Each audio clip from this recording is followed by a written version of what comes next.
The voicemail was time-stamped 4 minutes from the future. That alone should have been enough to make me delete it. But what froze me wasn't the timestamp. It was the voice. "My name is Daniel Hargreave," the man said calmly, "and I'm already dead. If you're hearing this, they let me make the call." A pause, static, then a whisper so close it felt pressed against the inside of my skull. "Please don't come looking for me."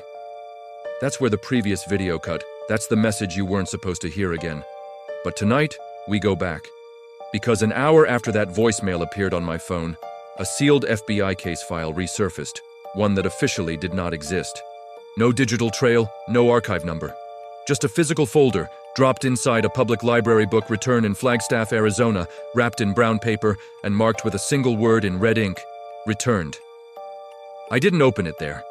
Cameras, witnesses, rules I still pretend to follow.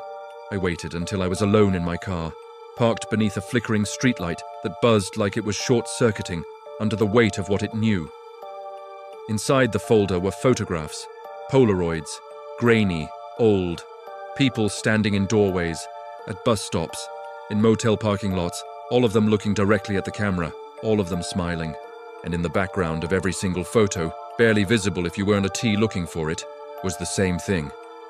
A man standing just out of focus, always behind them, always watching, never smiling. The name Daniel Hargreave appeared 12 times in the file. Truck driver, age 38. Last known location, Interstate 40, near a town called Red Hollow, New Mexico. Population, 312. The first 911 call from Red Hollow came in at 11:58 p.m. on a Tuesday. The dispatcher later testified that the line stayed open for nearly 2 minutes without a word. Just breathing. Slow, controlled, like someone counting. Then a man spoke. "I think someone's been living in my house," he said. The dispatcher asked if there was an intruder. "No," the man replied. I think they've been living here longer than me." Officers arrived 12 minutes later. The front door was unlocked, lights on, TV playing static, no signs of forced entry. Daniel Hargreave was found sitting at his kitchen table, alive, smiling. They asked him who he was talking to on the phone. Daniel looked past them toward the hallway and said, "He told me you'd ask that." He never blinked during the entire interview. The officers chalked it up to exhaustion, road stress, maybe drugs. They left without filing a report. Daniel was officially declared missing 2 days later when his truck was found abandoned behind a closed diner. Keys still in the ignition, coffee still warm in the cup holder. No body. Just another ghost, added to the map. Red Hollow didn't want attention. Towns like that never do. One gas station, one church, one sheriff who'd been elected unopposed for 27 years. People there didn't lock their doors. Not because they felt safe, but because locks implied something could get in. I arrived just after sunset. If you've been following Agent Miscaar for a while, you already know what that means. If you're new, subscribe now. Not because this is a story, because this is a trail. And once it's gone cold, it doesn't come back. The motel was called the Dustfall Inn. Vacancy sign permanently lit. The clerk never asked for ID, just slid the key across the counter and said, "Room 7, same as last time." "I've never been here," I told him. He nodded. That's what he said too. The room smelled like old carpet and something sour underneath. The mirror above the sink was covered with a towel, taped down at the corners like someone was afraid it might move. I didn't touch it. Instead, I opened the case file again. This time, I noticed something I'd missed before, a pattern. Every disappearance linked back to one shared detail. Each person had made a phone call shortly before vanishing. Calls that either never logged or appeared after the person was already gone. Voicemails from the dead, calls from the future, messages with no sender. Residual communications. One analyst had scribbled in the margins. Another note followed, written in a different hand. Not residual, inherited. At 2:13 a.m., my phone rang. No caller ID. I didn't answer. The voicemail notification appeared instantly. When I played it, I heard footsteps, a door creaking. Then Daniel Hargreave's voice again, closer this time, breathless. "He's standing right behind you," he whispered. "Don't turn around. He hates that." A floorboard creaked inside the room, slowly, directly behind me. The towel over the mirror began to slide. Just an inch. And as my phone vibrated again, this time showing my own number calling, I realized something far worse than being followed. This wasn't hunting randomly. It was returning witnesses. And it had finally found me. The mirror made a sound like glass breathing. And then, it spoke. I didn't turn around, not because I was brave, because every instinct in my body screamed that if I did, something irreversible would happen. The towel slid another inch down the mirror. The voice didn't come from behind me anymore. It came from everywhere at once, thin, calm, familiar. "You came back," it said. "They always do."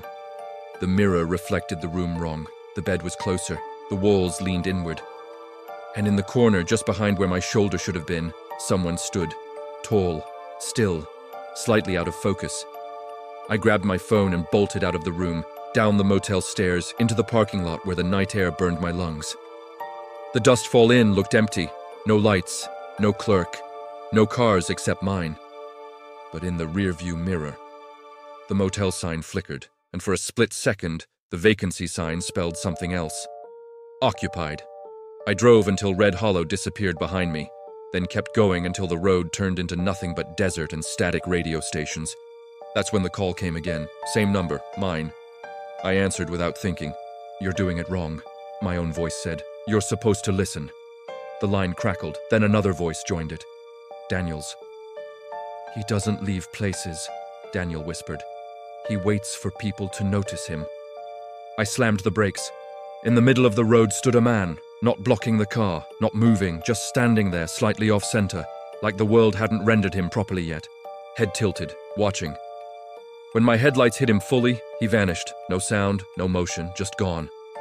By morning, I was in Gallup, New Mexico, sitting in a diner with bad coffee and shaking hands. I opened the FBI file again, flipping past the photos, the reports, the redacted pages, until I found a name that hadn't stood out before. Special Agent Ruth Calder. Status: missing. Last assignment: Behavioral Anomalies Task Group. Last known contact: Daniel Hargreave. I searched her name. One result: a local news article from 3 years ago in Utah. FBI agent dies in apparent motel suicide. Same detail as always. No note. Door locked from inside, mirror shattered. I checked the address listed in the article. The motel was still there. By nightfall, I was standing outside room 12, key heavy in my palm. The door creaked open to darkness and the smell of old bleach.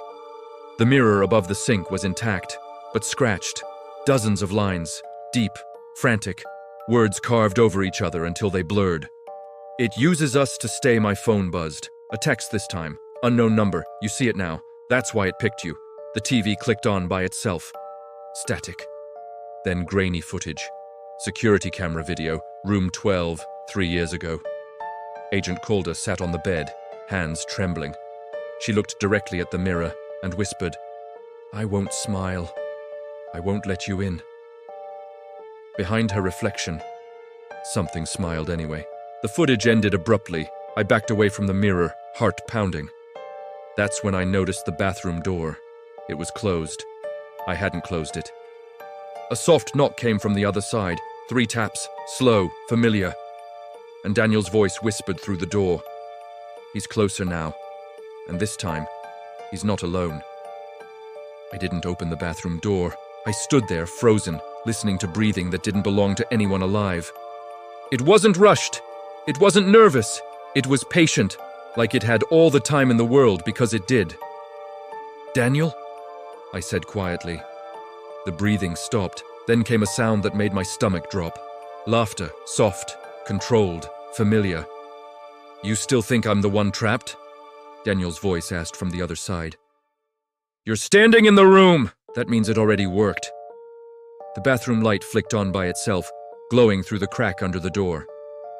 Shadows moved beneath it, more than one. I backed out of the room and ran. Down the motel hallway, past doors that were all slightly open now, even though I was sure they'd been closed before. Inside each room I saw the same thing. Mirrors covered, TVs on static, someone standing just out of frame. Watching. Outside, police lights washed the parking lot in red and blue. Relief hit me so hard my knees nearly buckled. Gallup PD, 2 cruisers. Officers stepping out, hands resting casually near their holsters. "You the one who called it in?" one of them asked. "I didn't call anyone," I said. He frowned. "We got a report of a disturbance. Male voice, said someone was copying him." That sentence landed too cleanly, too exact. The second officer glanced at the motel behind me. His eyes narrowed, not in fear, but recognition. "Sir," he said slowly, "have you looked at yourself recently?" I turned just enough to catch my reflection in the cruiser window. I was smiling, not wide, not manic. Just enough to look calm, friendly, wrong. I wiped my face hard with my sleeve. The smile didn't fade immediately. It lagged, like bad video sync, before snapping back into place. The officers exchanged a look. "Sir," the first one said, firmer now, "I need you to sit down." Behind them, the motel sign flickered. Dustfall Inn. For half a second, the letters rearranged themselves. Stay. A third figure stood near the edge of the lot, tall, out of focus, not illuminated by the flashing lights. The officers didn't see it, but it saw them. The world tilted. My head filled with static. Images poured in that weren't mine. Truck stops, diners, bedrooms, bathrooms. People alone, smiling at nothing, listening to voices that sounded like their own. That's when I understood the pattern. It didn't replace people all at once. It layered. Each witness left something behind. A behavior, a habit, a smile, a voice. Residual presence wasn't one entity. It was a crowd. I came back to myself sitting in the back of a cruiser, wrists cuffed. The door closed. The officers spoke outside in hushed tones. "Run his name," one said. "I did," the other replied. It came back flagged. "For what?" "Deceased." My phone buzzed inside my pocket. Somehow they hadn't taken it. A notification filled the screen. Draft uploaded. Private from this channel. Agent Miscaar. The thumbnail was black. The title field empty. But the audio preview auto-played. My voice, calm, smiling. "If you're hearing this," it said, "then you're closer than I was. Don't trust the officers. Don't trust the mirrors. And whatever you do..." A pause. Breathing. "Don't let them separate you from your reflection." The cruiser door opened. An officer leaned in, but when he spoke, it wasn't his voice anymore. "We need to take you somewhere safer," it said. And behind him, in the reflection of the cruiser window, I saw myself already sitting there, waiting, smiling. As the hand reached for my arm, the radio on his shoulder crackled to life with a familiar whisper. "Part 4 is where it finishes, or starts." The officer's hand closed around my arm. Cold. Not cold like skin in winter, cold like something that had never been warm to begin with. I pulled away instinctively, slamming my shoulder into the cruiser door. The impact rattled the glass, and for a split second the reflection fractured into layers. Me screaming, me smiling, me already gone. The officer didn't react. He just tilted his head, studying me the way you study a stain that won't come out. "You're making this harder than it needs to be," it said, still wearing his face. "We only need you quiet for a little while." The other officer turned toward us. Too slowly. I saw it happen before he did. The hesitation, the flicker of recognition, the moment his eyes met the reflection in the cruiser window and realized it was an IT matching his movement. He opened his mouth to speak and smiled instead. That's when I ran. I don't remember getting out of the cuffs. I just remember pain, tearing, metal biting into skin, and then my hands were free. And I was moving, sprinting into the desert, lungs burning, the night swallowing the sound of sirens behind me. I didn't look back. I already knew what I'd see. I hid until morning in a drainage culvert off the highway, shaking, listening to every passing car like it might stop just for me. When the sun finally came up, it didn't feel like relief. It felt like exposure. My phone had no signal. No service. But it still worked. There were new files now. Dozens, drafts, videos, audio clips, all time-stamped in the future, all uploaded under my name.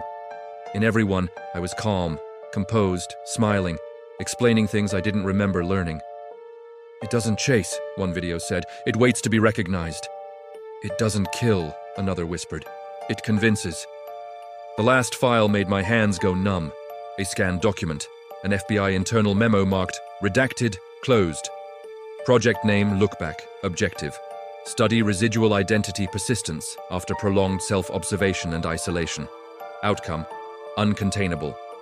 Final recommendation, do not attempt eradication, encourage distribution. Witnesses, slow consolidation. Encourage distribution. My stomach dropped as understanding settled in, heavy and final. This wasn't an accident. This wasn't a haunting. This was containment through exposure. Stories, videos, witnesses. Every viewer split the weight. Just enough to keep it from fully forming. Just enough to keep it from finishing the replacement. That's why the calls kept coming. Why the dead kept speaking. Why it wanted to be seen. I laughed then. A short, broken sound. All this time I thought I was documenting it. I was feeding it. By nightfall, I made it to a bus station outside Albuquerque. I sat under fluorescent lights with strangers who didn't look at each other, watching my reflection in the dark window. It behaved. For now. My phone buzzed one last time. A new voicemail. No timestamp. No sender. Just audio. I pressed play. My voice again, but tired this time. Strained.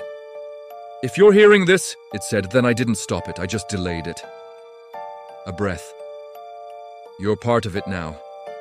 And so am I." The message ended with a sound I recognized immediately. A soft knock. 3 taps. Somewhere nearby, a screen turned on. I didn't look. I already knew it was smiling. And as the bus doors hissed open, and I stepped inside with everyone else, another reflection joining another crowd, I felt the certainty settle in. This wasn't the end of the case. It was proof the system still worked. Barely.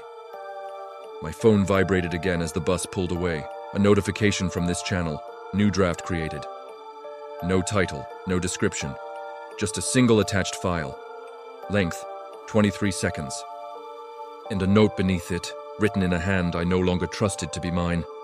"Next time, don't blink."